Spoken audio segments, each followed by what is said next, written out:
Hi, I'm Zibby Owens, and you're listening to the award-winning podcast, Moms Don't Have Time to Read Books. If you like this podcast, you will love my new anthology called Moms Don't Have Time to Have Kids. Check it out, and you'll hear from 49 authors about all sorts of things moms don't have time to do. All the authors have been on this podcast. Also, check out my TikTok @with Zibby and Tracy, my other podcast, Sex Talk with Zibby and Tracy. Check out Moms Don't Have Time to Write on Medium. And of course, my new publishing company called Zibby Books. And now back to our daily author interview site and a quick hello from some of my kids. Hi. Hi. Hello. Enjoy the show. Happy New Year, everyone. I hope you all had a great break. I wanted to let you know about something that I've been talking a lot about on social media @Zibby Owens, which is the hashtag 22 in 22 challenge.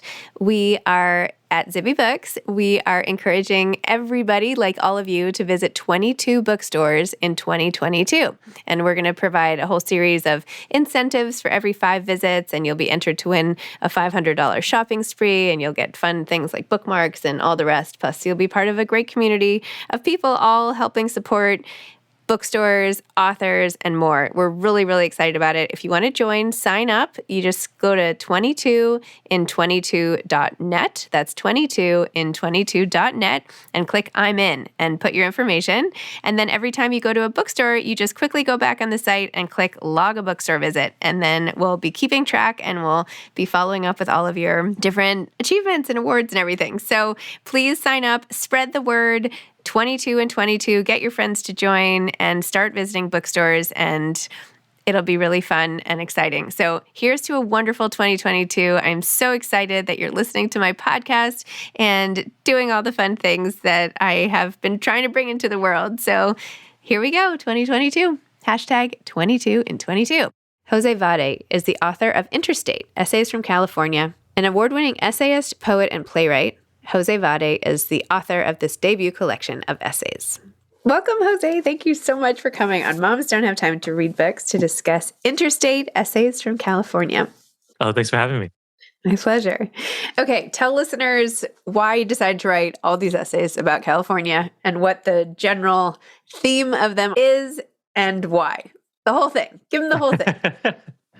Well, totally. Well, being born and raised in California, I've always had a lot of questions about this state and my family's history connected to it. And this book was through, a collection of essays, an attempt to answer a lot of questions about me, my family's history, and our relationship with California, a state I love dearly. So, as a skateboarder, as a grandson of a migrant farm worker, as a son, as a husband, you kind of see me going through all these different stages across, the Golden State. Wow, love that. Which piece of the puzzle were you most surprised to have come out in the book? Like, I feel like sometimes when you're collecting all of your past work, I was just actually talking to Susan Orlean about this a minute ago about her book on animals, and that's her collection of stories. And I was wondering, when you analyze or looking back over all of them, the themes that come out, or do you realize anything new about yourself when you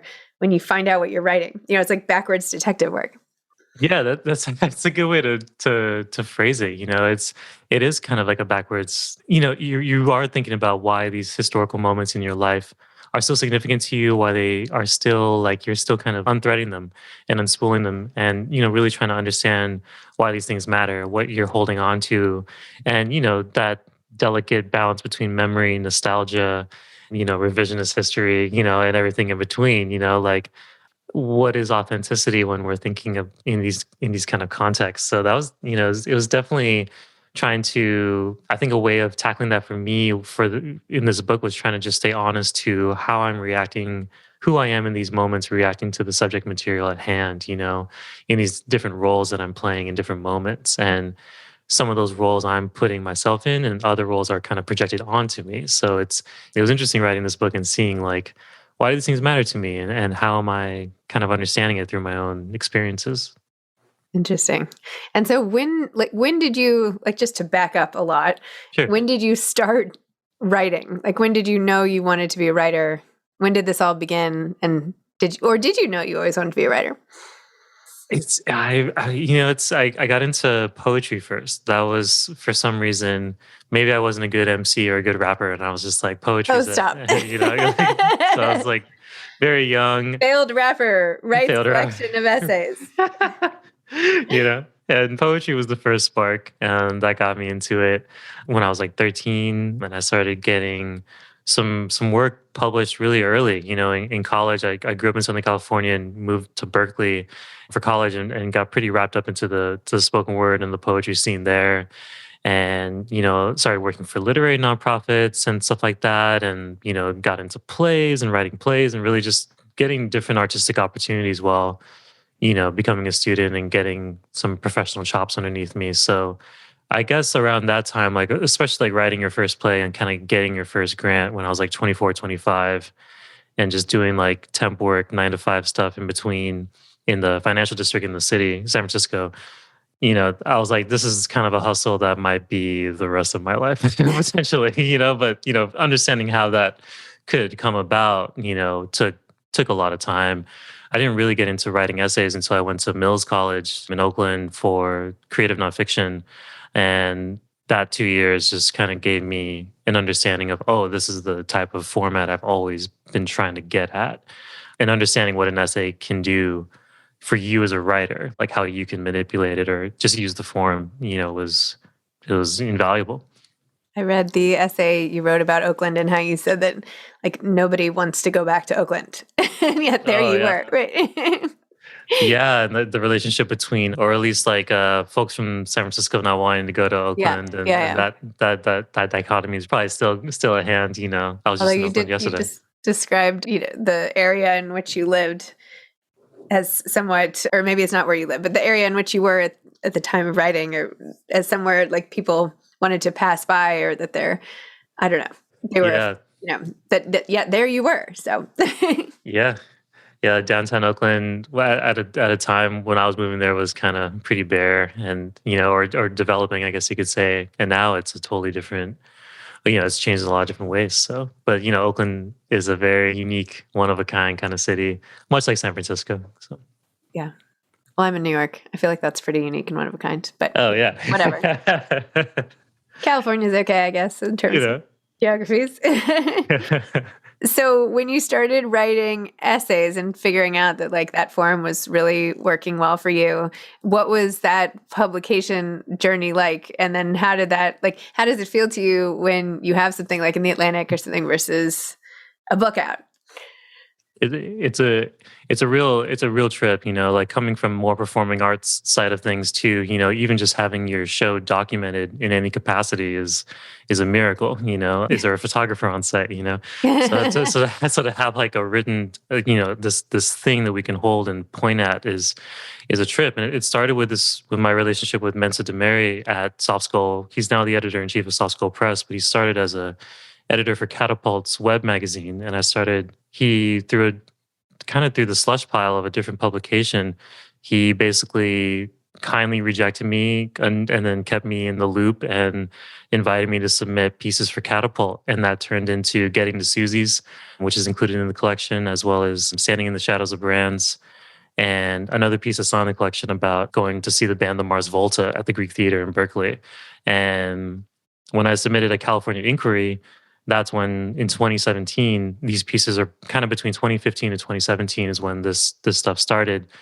At 2017 is when he's like, maybe we should consider a collection about California. I'm seeing a thread here about all these things about, very much the Bay Area and starting local.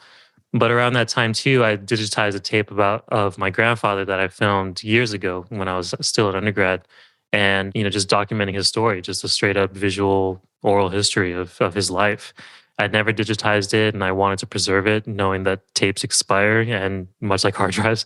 And that was a huge catalyst for writing the essay Interstate, and those trips around 2018, 2019, tracing some of the fields and paths through which my grandfather migrated in California. That changed the whole kind of scope of this project. Wow. It is kind of crazy to think. I mean, when you were talking about saving things and drives. Like I recently did not a full on oral history, but I like interviewed my grandmother Hmm. like 2 years before she passed away. And, on her birthday this year, I played it for our whole family and they hadn't seen it before. And I had it as like a little video. And I Oh asked her wow. about like how she felt about dying. And she's like, don't worry, I'll be watching over you. Anyway, we were all Oh like crying. And man. it was so sweet. But I think to myself, like, what am I going to do with this thing? It's on my phone. Like, it's the most important thing. Where am I supposed to put it? I keep like, I don't know. I have drawers of all these discarded hard drive thing. I don't know. The only thing that will not get lost is when you write and you print it out, right? That's the only way. No picture will, pictures can be lost, but when you have a whole book or you have a whole like I don't know, that's the only way that no technology is going to take that away unless you only digitally print it. But this is not so profound, but I've had no sleep. So this sounds profound to me. But anyway. Oh, but you presented it though. You presented it to an audience, so to speak, So in that way, you kind of created this artistic relationship and, you passed it on, other people were able to witness it. So that's huge, to create that testament and kind of, a lot of the book is about monuments too. And, these things that we do to iconography or otherwise to just preserve and remember is really interesting, especially at a time in our American history where we're taking down other types of monuments that are Yes. about darker times of our history as well. So it's interesting to think about all that in the context of when I was writing this book. It sounds like you definitely had a lot of different things in mind and objectives. I mean, this is like, these are not just essays. These have lots. This is, didn't just like whip these out. There's lots of thought behind every single one. So I'm kidding, because of course. But anyway, what are you working on now? I'm still, definitely writing a lot about California, some different preservation efforts going on in California. I'm writing a lot about skateboarding actually, and my relationship with it. I've been skating since 1996, and I can still walk, which is amazing. And I'm still able to skate in my later 30s now. So it's just talking about the impact it's had on my life and through non like essays, but also just like prose and poetry and kind of like approaching it from all different angles. One thing I miss in the pandemic is the ability to just walk around cities and take photos more Mhm. frequently, and not just photos of like boarded up buildings, but people. So Be nice. that'd be nice, let alone skateboarding. So, but yeah, that's what I'm focused on right now, writing wise. So what moves can you do? Oh, it's nothing impressive. It's all low impact skateboarding, very much to the It's all ground. impressive to me. If it's more than just like getting down the Yeah. block, can you do like jumps and all that stuff? And you do you know, go up ramps and all that, like in Clueless? more, more so the curbs, more so curb skating, very low impact, stuff. But heel flips have been the new trick as of late. Heel flips. All right. They're pretty fun. I'm gonna have to Google what a heel flip is after this. Yeah. Maybe I'll put it in the show notes or something. So aside from spending your time writing and skateboarding and delving deeper into California history, like what are some things that you like to do? Well, I just moved to Sacramento after many, many years in the Bay Area. So I'm getting to know the Sacramento Valley and the whole area out here. You know, I'm a big wanderer. Like I love just kind of going on public transportation and just, going to different like galleries and bookstores and stuff like that. Like my wife and I are actually kind of love distracting ourselves with action movies. That's kind of like a random thing that we like to do at night, let alone on my side, like obsessing over the NBA and basketball is a nice, healthy distraction lately. I was very thankful for the bubble and all that stuff, as well as the WNBA. I want to shout them out as well. Oh, I like okay. subscribe to their league pass as well. So it's been nice seeing how the WNBA has been holding it down. My husband watches football. I mean, I'm sorry. Well, he does watch football, but he also watches basketball. And there are just so many games. Like Yeah. he follows the Lakers. And everything. There's just like always a game on. It's like, come on. Anyway, never ending games. But Yeah. yes, so that will definitely can capture anyone's interest for a while, I guess. And what books do you like to read? Like, what are you reading now? Oh wow, I'm reading I read a lot of fiction actually. Like I love Percival Everett. I love his novels. The Trees that just came out this year is a phenomenal work. I'm a big Hanif Abdurraqib fan. Since his I don't want to say early days, but like since his days kind of starting in the poetry scene. Can't say enough about Anthony So's collective After Parties. Beautiful work. May you rest in peace. Jaime Cortez's Gordo was another fantastic work that came out this year. I actually got to present with him in San Francisco for Litquick, the literary festival out there. So those are a couple. And Sam Sachs, an amazing poet, just phenomenal poet. I always enjoy reading their work, as well as Somal Sharif. Awesome. Do you have any advice for aspiring authors? It always helps to write, it always helps to have work to wrestle with versus an idea. Ideas are really great, but fleshing it out can never hurt, giving it a crack. So, give it a try, stay sharp and just, I compare it to not to belabor the basketball metaphor, but it's kind of like a jump shot. Like you get better the more you try. Not that I have a good one, but I'm trying to. Or working on your heel kicks, Yeah, the heel flips, yeah, there we go. That's my struggle right there. That's your tip. Yes, definitely helps to have something to write if you want to be a writer. Sounds obvious, not so obvious. So anyway, well, thank you so much for coming on Moms Don't Have Time to Read Books to discuss your beautiful collection, and enjoy Sacramento. Thank you for having me. Really appreciate it. No problem. Take care. Bye-bye. Thanks for listening to this episode of Moms Don't Have Time to Read Books. Don't forget to follow me on Instagram at Zibby Owens and at Moms Don't Have Time to Read Books. Also sign up for my newsletter at zibbyowens.com and sign up for my virtual book club and meet lots of authors on Zoom every other week. Thanks so much to Steve and Ryan at Texture Sound for the sound editing. And thank you to Morning Moon Productions for providing this fantastic intro and outro music.